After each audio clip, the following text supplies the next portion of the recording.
Shawn Anderson walks the talk. He's built a $1 million company, pedaled a bike 4,000 miles across the U.S., not once, but twice. He ran in a 100-mile race. He created adventures in more than 50 countries, including having walked across 7 countries since 2014. Today, he is going to challenge us on how we can change our life forever by going the extra mile. Have you ever felt like giving up, quitting, throwing in the towel? Welcome to Never Ever Give Up Hope featuring Carol Graham. She's an author, health coach, and motivational speaker. Backed into a corner multiple times in her life, Carol shares with you stories on how she overcame some of the toughest obstacles a person can go through in life, but refused to give up hope. Rather than admit defeat, an opportunity was presented, and it involves each and every one of you. Carol will feature spectacular guests who will share their messages of hope, encouragement, and their inspiration to prove why life's adversities only make you stronger. And now, welcoming the host of the show, here's Carol Graham. Shawn Anderson, and as you heard in the intro, he is definitely someone who has walked the talk. I really liked what you said there. Walking the walk is one thing, walking the talk is another.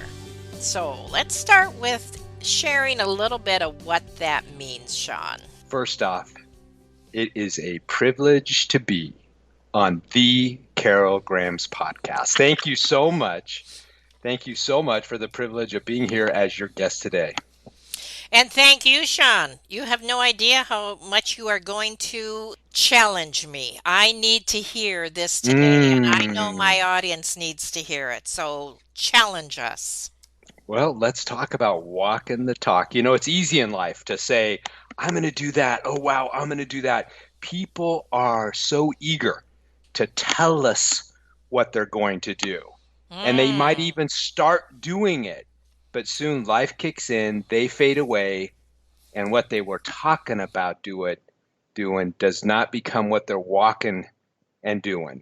And I just believe that those that are the most authentic, especially when it comes to motivation and helping to inspire other people to get on with it and do their thing, they better be people that know how to inspire themselves and walk their talk. And I know in the intro you had said that I'd walked 7 countries since 2014. This past Saturday, I just returned from Spain where I walked across my 8th country. One thing that you said was that if change is going to be, change is up to me. I really like that. In fact, I repeated it several times. I thought about different aspects of that. What did you need to change in your own life before you began to motivate others? Well, I think it's just that understanding that if you want things in life, you quit looking at your parents, or you quit looking at the government or your boss or your spouse or your boyfriend or your girlfriend, and you stop thinking, what are you going to do for me? How are you going to get me to where I want to go? Because the more that we continue to keep on looking at people to create change for us, the more we're going to continue to wait for the rest of our lives. And so if change is going to be, it's up to me. It's looking at that man or that woman in the mirror and saying, what are you going to do to change your life? Because you're the only person in your world that truly has the power to control what you think, to control what you feel, to control what you do. And so if you've got that kind of power over yourself and you're not giving it away to others, think, feeling, doing, you've got the power every single day that you wake up to absolutely create the kind of day that you want to live. Thinking, feeling, doing, those are your superpowers, man. Don't give them away. That's how you change your life, by becoming the master of your own thoughts, feelings, actions. So, how does someone change that mindset? And how do they address the excuses they make to themselves? Well, I think the greatest gift anybody can give themselves is the gift of self-awareness. That every time that you're thinking of pointing a finger to someone and you go, I see what I'm doing there. Every time you start, pointing at someone else being responsible for the situation you're in, it's that awareness. That moment is, well, I'm thinking that person's responsible for this, but really, what did I do to create the situation that I don't want to be in? Self-awareness is the most powerful gift we can give ourselves, because when we know, when it comes back to us, that wrong thinking, that stinking thinking, those feelings that are bad, when we know that we are the ones that are starting them and continuing to perpetuate them, then that's the beginning of change. Awareness is the beginning of change, because if you don't know that change is needed, how can change ever be created? Let me ask you this. Let's back up a bit here. Did something happen in your life to change your mindset, or were you born a natural motivator? I don't know the answer to that question. I can't go far back in what might have triggered what, but I do know that one of the sports that I became very good at when I was a young person was golf. And golf is a sport that, it's a very individualistic sport. And if you're going to improve or get better, you can't look at someone else in your foursome, or you can't look at anybody else, because you hit that shot. You missed that putt. That was on you. And so I wanted to be not just a good golfer, but a great golfer. And I realized then that I needed to put the work into my golf game. I needed to spend the hours hitting the golf balls and the hours hitting the putts in order to improve. And I know that the more that I practice, the better I get. It's a funny thing. The more that I practice, the better that I got, the luckier that I got.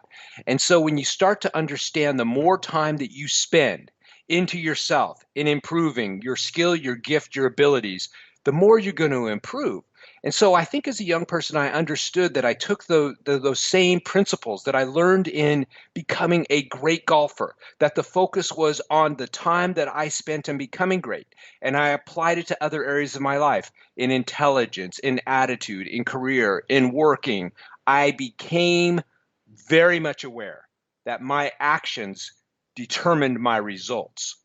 That is a powerful place to be, when you know that your actions determine your results, that you have the ability to wake up today and you can say, what I do today will determine how much I smile tonight. What I do today will determine how successful this week will be. When you operate from that sort of mindset, you have the ability to not only create a great day, a great week, a great month, you have the ability to create a great life. I still want to go back a little bit, because I know that a lot of people, as you said earlier, will start something and they won't finish it. And there is what, for whatever reason, and they lose the momentum, excuses come, life happens, any number of things. So when we're talking about actually changing a mindset from possibly a very negative one, or even, normal, to one that is motivated and to challenge ourselves. Back to the grassroots. How do we do that? How do we not get up one morning and say, okay, today I'm going to change? Is there some baby steps that people can take to secure that change that they want to see in themselves? Absolutely. It depends on the programming that you're putting in my head. Just wanting to change is only step one. Step two is starting to direct what's going into your head, because Right. what goes into your head will determine what you feel. What you feel will determine what you do. So if we know that, let's go to the very first thing. Let's determine what goes into our head. For example, every Mm-hmm. single morning when I wake up, the very first thing I do is I ask myself 3 morning questions. I don't sit there and go, oh my God, what do I have to do today? Oh, geez, I forgot to go to the store and get this. I've got this podcast coming up. I don't know. I mean, I'm rushed for time. I've got 2 other podcasts to do. I still got to do this. I'm not thinking about all the stuff I got to do that adds stress, that adds bricks to my wheelbarrow that I have to push all day. I'm not thinking about that. 3 morning questions I ask myself to start directing my mindset into a positive direction from the very beginning. Number one, man, what am I excited about today? I think about this. What one thing am I excited about doing today? Because what I'm doing already from the very beginning is I'm planting this idea of something cool to look forward to. Wow, what am I excited about doing today? Number two, who can I serve today? Who can I encourage? Who can I motivate? Who can I inspire? What one person am I going to do something so uniquely rare and awesome that it's going to maybe change the whole momentum of their day? Number one, what am I excited about? Number two, who can I encourage or serve? Number three, man, what am I grateful for today? What one thing? I'm not thinking about all the things that I wish I had. I'm not thinking of all the things that I want to change. I'm thinking about, man, what are you so lucky right now and blessed to have? So from the very beginning, I'm asking myself, what am I excited about? Who can I serve? What am I grateful for? Look at what I've already done. I've already sent my mindset from the very beginning in a positive direction, started to outline that this day is going to be great because there's only positives coming. And so that's the beginning of my day. Not about what I got to do. Oh, crap, I got to do this. Oh, my God, this is hanging over my head. None of that, right? Directing from the beginning. You asked what are other things people can do to change their whole mindset. Number two, what are you reading? What stuff are you putting in your head? Are you spending all day long talking about the one thing that drives you nuts, politics all the time? Are you thinking about all the things going wrong in the world? Is that what you're reading about? Is that what you're reading? The news that's just telling you this is wrong and this is bad and this is horrible? Or are you reading something that inspires your soul? Are you listening to music that motivates your spirit? Are you having a conversation that feels great? Are you practicing maybe a yoga in the morning that makes you go, oh my God, that feels so good? So what are we putting into our head that changes our attitude, right? These are things that you control, not your neighbor, not your spouse, not your boss. This is all you. So what are you doing about it? Thank you. We are going to be affected by what we're seeing going on in the world or by the news or any, but it should not be our focus. And I think that's one of the things I'd like you to address at this point about changing our focus. Elaborate on that a bit. Well, it's what you prioritize. I prioritize in my life. I prioritize positive energy.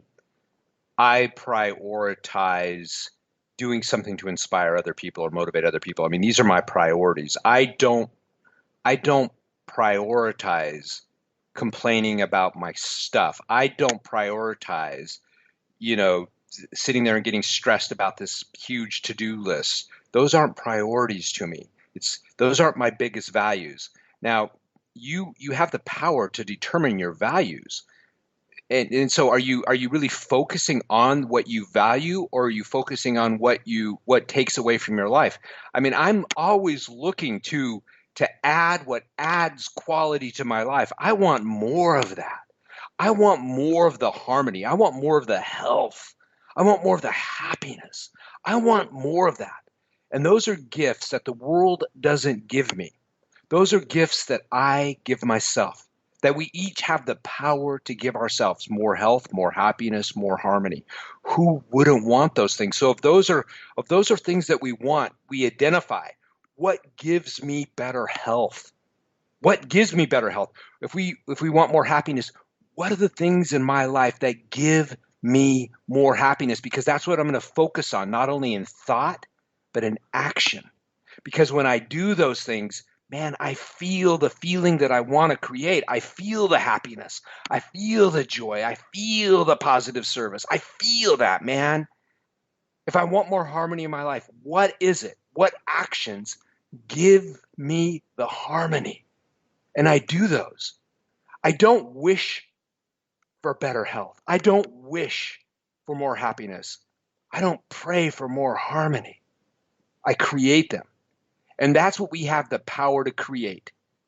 When you take your responsibility of being able to control your thoughts, your feelings, your actions, when you take ownership over those things, that's when your life changes. And when you start to change your life, you then have the power to give that gift to others. Everything you are saying is exactly what we need to hear. But how does someone actually take that first step and say, okay, today I'm going to be excited about life. Today I'm going to serve someone. Today I'm going to be grateful. Is there any key, or is it just basically making that decision and running with it? I'll tell you what, the very first book that I wrote, I was pretty excited about it. Pretty much sure it was going to be a bestseller, probably the greatest book ever written. I got a no from the Of publisher. course. I got a no from the publisher, the person I sent out. So I go, whoa, wow. Yeah, so I sent it out again and again, and I said, well, let's send it out to a couple other publishers and let's see what happens here. Well, I mean, could you be any less personal? The rejection letters seemed like they were zero copies of each other. No, no, no. So all of a sudden, I'm up to 3 or 4 or 5 rejections. Still thinking my book is pretty damn good, probably the best book that's ever been written. Send it out to a few more publishers. Well, the whole process took over 6 months and 83 rejections. So I got to tell you, Mm. I just finished walking across the country of Spain. I was training at sea level in Marina del Rey, California. I was walking a route across Spain called the Primitivo, where the ups and downs on mountains were about 45 degrees. The first day, I probably pulled out every swear word that I possibly knew in my soul because my feet hurt, my hips hurt, my back hurt, and I was wondering, what TF am I doing out here doing this right now? I mean, I hated it so much. But I know that when you keep going and you keep persisting, when life hits you hard, when you keep going, that it's not going to kill me. But what will kill my insides is not walking through and completing what I want to really do, because that's when I start to sacrifice myself. I know that. So I kept going. I kept going through freezing weather and rain and all of that to get to the finish line, because man, if your goal is big enough, it's going to rain on you. You're going to walk through the tsunamis of life. You're going to be hit with rejection after rejection. Life is not easy for any of us, man. People often say, well, Shawn, this is super, who are you? Define yourself. I'll tell you what, I'm an ordinary guy who believes in living an extraordinary life. And when you have that kind of deep-rooted commitment to your own human beingness, to your own life, when you understand that life is short and probably in X number of years, I won't be here anymore, I won't be able to take any more breaths, when you understand that, then why would you ever let your failures, your defeat, your negative attitudes, your life punching you in the gut, why would you let that stop you? Man, who cares 100 years from now what I did? Who cares from 100 years if I failed? So quit making it such a big deal to myself. Just keep trying, man. Keep trying. What always excites me is not reaching the finish line of any of my goals, not crossing the last day of walking across a country. That's not what invigorates my soul.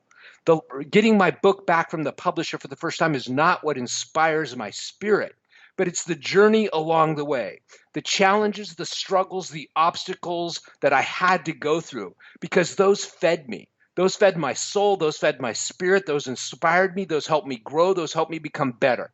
And when you accept that as a growth, as a beautiful thing, rather than a thing to run from, your whole life changes from there. Bang on. That's exactly what I was looking for, and I'm so glad you said it. The byline for this show is ordinary people who have overcome extraordinary circumstances, and that's almost verbatim what you just said. Also, the other part of this show, as you well know, and as you said in the beginning, is never ever give up hope. And I've always asked people, where do you stop? Do you stop at day 15 of giving up and not going on, or do you stop at year 15? The point is, you have a goal in mind, you pursue that goal, you stick with it no matter what, and your example of what you just gave about walking is absolutely perfect. If you stop, what's going to happen? The same thing applies to anything in life. Would you agree with that? Yeah, absolutely. My friend John Maxwell, he's got this quote that says, if you have hope in the present, you have power in the future. So as long as you keep feeding hope, as long as you can measure the inch forward that you move that day, maybe you'd wanted to move a mile forward, but you only moved an inch, but yet you see the value in the inch, that feeds hope. I'll tell you, I've got something called a dream box that sits on a table over there. On the end of each day, I take a small slip of paper Hmm. and I write on this. I write a little message. The message says, what thing was really awesome that happened to you today. I look for the highlight. What was your highlight today? So it could have been the crappiest day in the world. It could have been a crappy Mm-hmm. day, but yet what's going on that piece of paper and into that box is the highlight of the day. When you continue to look for a highlight every single day, what you are doing is you are feeding yourself a whole bunch of hope for tomorrow. That's right. When you can see the highlight of today, no matter what happened, you wake up with just a little bit more hope in your spirit. Hope is what carries us through. Hope is what gets us the next foot, the next yard, the next mile. Exactly. And on that note, we're going to take a quick break. And when we come back, I want you to talk about Extra Mile Day, the Extra Mile Pledge, which is so exciting, and your books. And there isn't anybody that this book would not appeal to and help. And so we're going to get into that in just a moment. Carol Graham would like to show you the path from misery to miraculous triumph in her fast-paced memoir, Battered Hope. She relates her determination to succeed as someone who experienced one horrendous nightmare after another: gang raped and left for dead, loss of a child, husband falsely imprisoned, and cancer. Nothing could break her tenacity or faith. No matter what you face, heartache, loss, suffering, or injustice, Carol will illustrate how she became a victor the same way you can. The secret is to never, ever give up hope. Order your copy at Amazon or batteredhope.blogspot.com. I trust that everybody is just resonating with what you said and excited about making those changes in their attitude and their mindset, looking at life differently just because of what you have challenged us with. And I so appreciate it. We all need to hear this on a regular basis. Also, one of the things that you said as far as hearing this is we also need to tell others. So you made a statement, and I'd like you to expound on that, please. And that is how important it is to be that whisperer for others to believe in themselves. Well, first off, what I believe the whisper is the whisper. I guess there's two different types of whispers. The first whisper is acknowledging that secret whisper inside yourself that says, "Ooh, that would be fun to do," or "Oh man, I'd like to go there." It's that initial thought that we have about something that sounds exciting and motivating and inspiring. That's the whisper. Now the question is do we take action on our whispers? Because I think the Mm. more that we take action on those little things that that are whispering to us to do, that's called finding our authentic self. It's who we are. It's what inspires us. It's what makes us different. It's those whispers, those little things that we hear inside our own mind. Sometimes they go, "Oh my God, that's so great. That's so great. Oh, I love that. I love that. Oh, I want to go." Those are our whispers. The more we take action on them, the louder the whispers will come to us and the greater chance we'll have of reaching our potential someday. However, when we stop acknowledging and taking action on the whispers, when we stop taking action on those little nudges that our spirit feeds us about, start the podcast, Carol. Go do a podcast. The podcast could be the coolest thing for you. When you don't listen to the whisper, eventually they go away and you start living a life that's very mediocre and mundane because you're not even close to living the potential that you were meant to live. The inner voice within you tells you what you love, but are you taking action and following through with it? Number one. Number two, be the whisper for others. I learned earlier in life that the world is not rich with people who clap for others or encourage others, but the world's got a lot of people that says, "Carol, why do you want to do that?"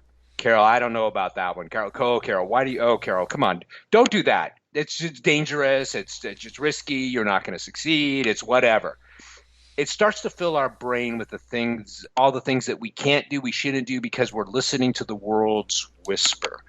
Why not choose to be the opposite of the world feeds us and be the one that says, "Carol, you can do that. You can do that. Carol, what a great idea. Oh my God, I love that idea. Run with it. What can I do to help you do that?" That's the positive whisper that we should be feeding someone every single day. That's the difference where our one life can make on the world every single day is, what are you whispering out into the world?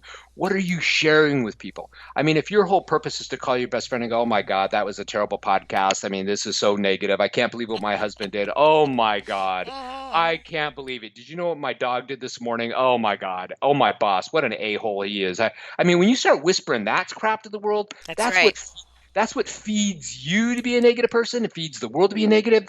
So don't be that person. Be the person that encourages, claps, and cheers for others. I call it being a battery charger of the human spirit. Oh, Just wow. as if there's a dead car, if you come to me in the morning and said, "Oh my God, Sean, my car can't start.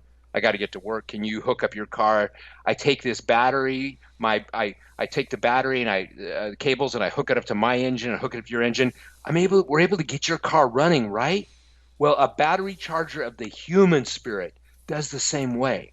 When I connect to you through my words, through my thoughts, through my body language, I have the ability to get that Carol car up and running a little bit better than it was running before. You said so many things there. It's like we need to capsulize this. It's just incredible. Everything you said has such punch, and I really appreciate that. I'm getting a new bumper sticker, and it says, "Be a battery charger of the human spirit." I Right? just love that. Right? Exact, and Right? it's, when you say that too, it's incorporating not just other people, of course, but yourself. And by doing that, it's what we're putting in, what we're feeding. So you're covering all the bases. I really appreciate that. Excellent, excellent. One thing on that, I live with passion 24 hours a day, 7 days a week. And the reason I live with this sort of passion is because this is the passion that I'm feeding other people. And you can't help but inspire others and not deeply inspire yourself. So it's a secret I found when I was That's young. right. The more that I inspire, the more that I inspire others. how much power are you going to give the world to live your life? How Hmm. how how much influence are you going to give the people around you to make your decisions, to determine your directions? How Right. much of your life are you willing to give away to others? And I think we get stuck. So many people get stuck on giving their lives away. That's just the basic truth. We just give our lives away till we have no more life left to give. Every day that I wake up, the things that happen to me, I take responsibility for them. I created that. I can create good. I can create bad. And I also know that the actions that I do, I'm not letting other people determine what I do today. I'm not going to give that power away. Why would I give that life away? And and and it's the same thing too. If you're around people in your world that are not feeding your best you, if they're not helping to encourage this best you, why are they in your life? That's another big thing. Yes. You can't move forward in life if you got people that have continually have are chaining you backwards, that are holding you backwards. You can't ever move forward. And I'm a big proponent on the fact that I surround myself with the most positive, energetic, enthusiastic people that hold themselves accountable, that help hold me accountable to becoming the person that I am, that I want to be, that I want to continue to be, right? I go back to the fact that I was raised in a double parent alcoholic family. It was certainly emotional and mental abuse that was pretty intense. That was in formative years.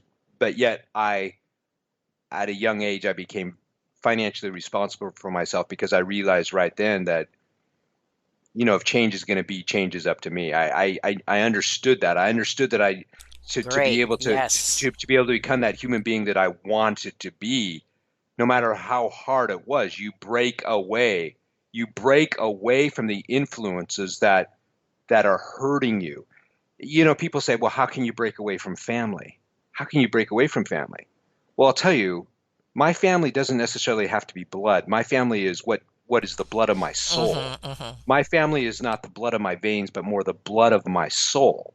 And I mean, sure, it might have been the conditions, the human beings that I was born under or with or became attached to at an early age and married or whatever. But I'm not going to live my entire life under having made a bad decision or having been put into a situation that maybe I had no decision to make before.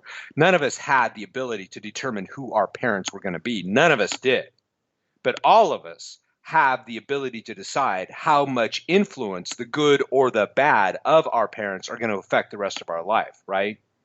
I mean, Perfectly said. yeah, Yes. we have these opportunities. Now, I understand that people are in relationships now that are so abusive that sometimes if they were to leave, that something really bad might happen to them. And I Hmm. understand that, and I'm not speaking to those people, but I am encouraging those people to go get the support and the help and the Yes. services that they need to break away, because that is unhealthy. If Yes. there is any relationship in our life that is unhealthy, then the first person that has to decide that that's unhealthy and you need to get the hell out of there is you. And then if you're not able to do it on your own, you find the support system, the people that will help you find your healthy. We should all look for that. We should all every day find the groups, belong in the systems, the groups, the organizations that help us find our best healthy. Because if you're not your best healthy, you'll never find your best happy. My goodness, you're a walking encyclopedia of quotes that I just want to turn into bumper stickers. There's so many, there are so many here. They are so good. I'm going to put as many as I can remember onto the post notes. Now, we're getting short on time, and I mean, everything that you've said here today is so good. And I know we've gone over a couple things more than once, but I think it's important for whoever needs to hear this. So let's switch gears a little bit now. I want you to talk about what Extra Mile Day is and what the Extra Mile Pledge is. And then let's talk about your books. 2009, a lot of stuff was hitting America and the world really hard. I mean, an economic disaster in the United States. Banks were closing, foreclosures were at an all-time high. I mean, we are in a real critical condition, and I felt that a lot of people really started to lose hope. I mean, the headlines were horrible every day, and people were starting to think, "Oh my God, how's this going to affect me?" I felt we were at a time in history where people started to look to the government and say, "What are you going to do? What program are you going to create to help me? To help me?"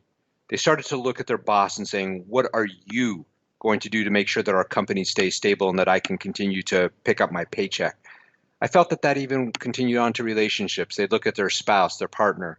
"What are you going to do to make our relationship better?" They forgot the general premise, number one, that if you want to create positive change in your life, you don't look at the government, you don't look at your boss, you don't look at your neighbor, you don't look at your best friend, you don't look at your spouse, you look at the man or the woman in the mirror.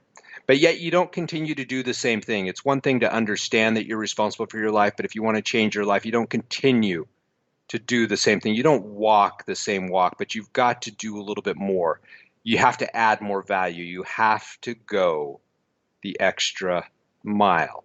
So as a symbol of going the extra mile, at that time I was a non-bicyclist, a true non-bicyclist, and I decided I needed a Forrest Gump-like symbol of what it means to go the extra mile. So I took my non-bicyclist body and I pedaled a bike across the United States. But that's only the beginning of what this Hmm. extra mile America tour was all about. Along the way, along this 4,000-mile journey from San Francisco all the way up to Boston on a bike, my team and I created events in 21 cities across the country with mayors of those cities. And I had the privilege of interviewing in prearranged interviews. I had the privilege of interviewing Hmm. over 200 people that had been identified as having gone the extra mile, having gone the extra mile and following through with a dream and overcoming a severe obstacle and making something great happen, of having to do more than just the norm. At the end of my ride across the country, at the end of the 21 cities, at the end of interviewing 200 people, I gave away $10,000 of my own money to the stories most inspiring to me. Hmm. That's how going the extra mile first started. Now, it's interesting that as I was pedaling across the state of Nevada, I kept on trying to think of ways that we could get exposure, media attention to help plant the seed more. How can we get more people to understand what this going the extra mile thing is about and how it changes lives? I'm pedaling across the state of Nevada. It's the only part across the country that a bike can go pedal with the big giant rigs because there's no other way to cross Nevada. It's 110 degrees. There's one stretch in Nevada about 60 miles long where there's no rest stop. I'm just up there with the big rigs blow me over. I'm having heat stroke and I'm thinking, what else can I do? What else can we do? I had Hmm. this I had this idea. Create extra mile day. When I got to back then we had no real cell phones. I mean, I got on a phone, I called my staff. I've got this idea. It's Extra Mile Day. Call the mayors that we're working with, and let's tell them that on November 1st, 11/1, because I just liked all the ones, how they flew together, 1/1/1, 11/1, November 1st, we're going to have Extra Mile Day. And what Extra Mile Day is the mayors have to look within their own cities and towns and find the people going the extra mile in volunteerism and service that are making the community better. Have them declare Extra Mile Day and recognize these heroes.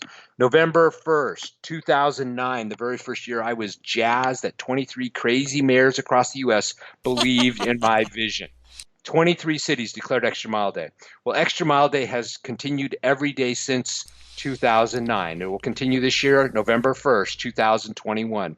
Last year, there weren't 23 cities and mayors that declared Extra Mile Day. There were 512. Oh, my word.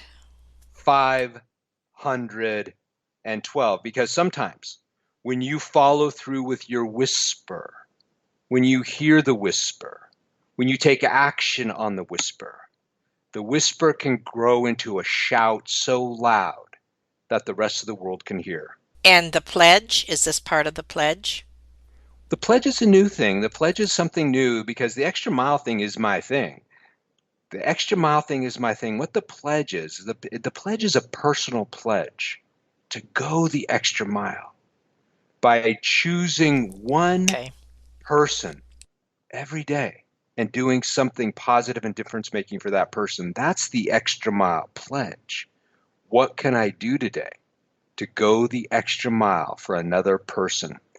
It could be the checker at the grocery stand that you just really care about and just say, hey, how are you? What's going on in your life? That's going the extra mile. It's sending the email to the person who's been, having a little bit of challenges lately and say, hey, man, I believe in you. I got to tell you, you're awesome. You're amazing. And you're going to get through this. If there's anything I can do, you call me. That's going the extra mile. It's the person who's been having trouble with their health lately and saying, hey, I'll tell you what, I'm going to go for a small hike on Saturday. Join me. That's going the extra mile for some other person to make their world better. And the more that we go the extra mile for others, the more that we find that we turn our own life upside down in the most positive ways for ourselves. That's exactly what I was thinking as you were saying that. It's a little bit like the pay it forward concept of years ago. But this is also, you don't have to wait for someone to give something to you. You can start it. And going the extra mile, I mean, there's so many ways we can go the extra mile. Yes. I wish if I could teach, if someone said, hey, Shawn, if you could teach school kids one lesson in school, what would you teach? I would teach them the whole power of going the extra mile, because there's nothing in your life that can change your life more than going the extra mile, of living that philosophy every day for your health. What did you do today, Carol, that went the extra mile for your health? What did you do today that went the extra mile in your career? What did you do today that went the extra mile in promoting your podcast? What did you do today that went the extra mile for something that you care about? Every single day, if you live that philosophy, if you're looking to add more value, it's a general rule of Einstein's science. The more value you add, the more value that returns. That's right. Boom. Absolutely. Thank you for that. That's excellent. Anything you want to say about your books? If people are interested in, if they felt that anything that I have said today resonates with them, at ShawnAnderson.com, SHAWN Anderson.com, you can find my books. There's 7 of them there, and I believe that the most empowering books are not the ones that give you rules on how to be more powerful or empowering or rich or healthy or successful. The 10 rules to be more healthy. I don't write like that. Og Mandino is a writer that had a great influence over my life, because he taught me that the most inspiring books can also be written in fictional stories. So my last few books have been written with fictional characters, and inside these blended, interesting, intriguing, fun books are principles that will change your life. Go read one of my books, be introduced to my character called Amicus, and I guarantee you that your world will be different. I think the listeners today, if they take even a portion of what you said, their world will be different. as you have influenced and motivated each one of us, and I thank you for that. Any last words? Gratitude. Gratitude, Carol, for having the courage and overcoming all the obstacles you have had to overcome in creating the podcast that you are now proud to have, been the owner of for the last 8 years. Thank you. That is most kind. And thank you, Shawn Anderson, for being on Never Ever Give Up Hope. Gratitude. Thank you for listening to Never Ever Give Up Hope, featuring Carol Graham. Did you know that most people succeed because they are determined to? Quitting was never an option. Carol loves your comments and will respond to each one. So please subscribe and review this podcast. A rating of 5 stars would be outstanding and appreciated. Remember, if you are still here, there is always hope.